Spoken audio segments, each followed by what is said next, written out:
At Glenrowan, on the morning of the 28th of June 1880, there emerged from the scrub a man dressed in armour, the likes of which police had never seen. It was Edward Kelly, better known as Ned, leader of the infamous Kelly gang. Gun blazing and yelling in defiance, Kelly marched towards the police. Recovering from their initial shock, the police returned fire. Unable to penetrate Kelly's suit of armour, they shot at his legs, wounding him badly, bringing him to the ground. Kelly was captured. Each of the 4 Kelly gang members had fought the siege clad in suits of armour, made from the mouldboards of ploughs. But it was Ned Kelly, standing 5 foot 10 inches, who made the most impressive sight. A menacing figure in what appeared to be a tin can helmet, breastplate and lappet, backplate and 2 shoulder plates.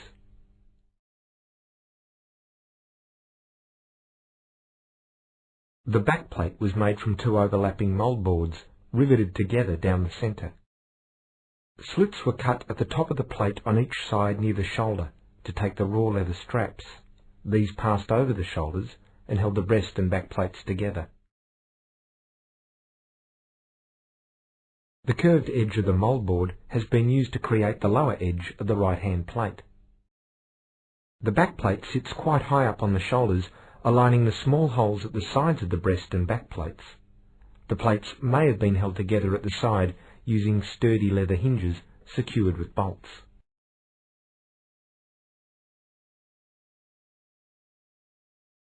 The breastplate was made in a similar fashion to the backplate, with slits near each shoulder to hold the leather straps.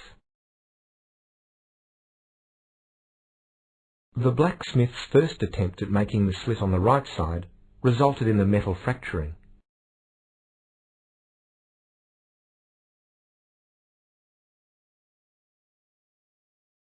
On the inside of the breastplate, there are marks on the surface made by the blacksmith's hammer as he fashioned the steel plates. These marks are so distinctive that they can be read like a craftsman's signature. An indentation high up on the inside of the breastplate was made by a test shot, proof that the armour would withstand police bullets at close range.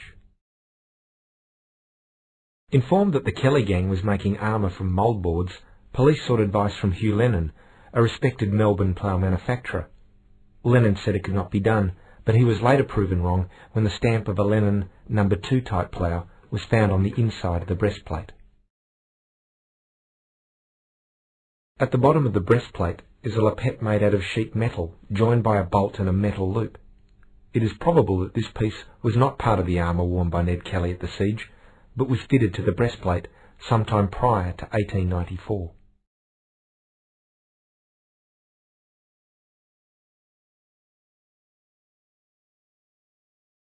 Two shoulder plates protected Kelly's upper arms.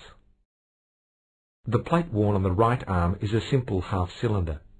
It provided protection to the vulnerable side of Kelly's body between the breast and back plates. The plate worn on the left arm is from the collection of Museum Victoria. It has a wider and flatter profile than the left plate, with the curve of the lower edge being created by the original shape of the mouldboard. Like the breastplate, this piece also bears the stamp of a Lennon No. 2 plough. Wire looped through each of the holes along the upper edge attached the plate to the straps over Kelly's shoulders.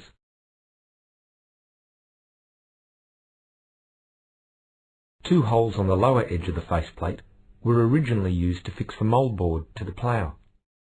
The square faceplate is secured to the helmet by 2 bolts positioned near the jawline.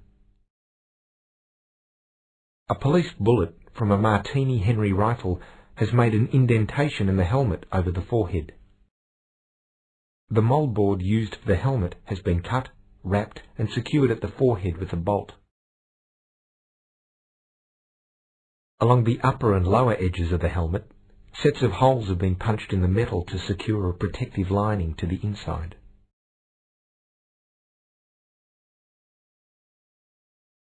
The armour seen here is the most complete configuration since Kelly wore it at the Siege of Glenrowan in 1880. It is a result of research undertaken by several experts and has been made possible through the kind cooperation of the Victoria Police and Museum Victoria.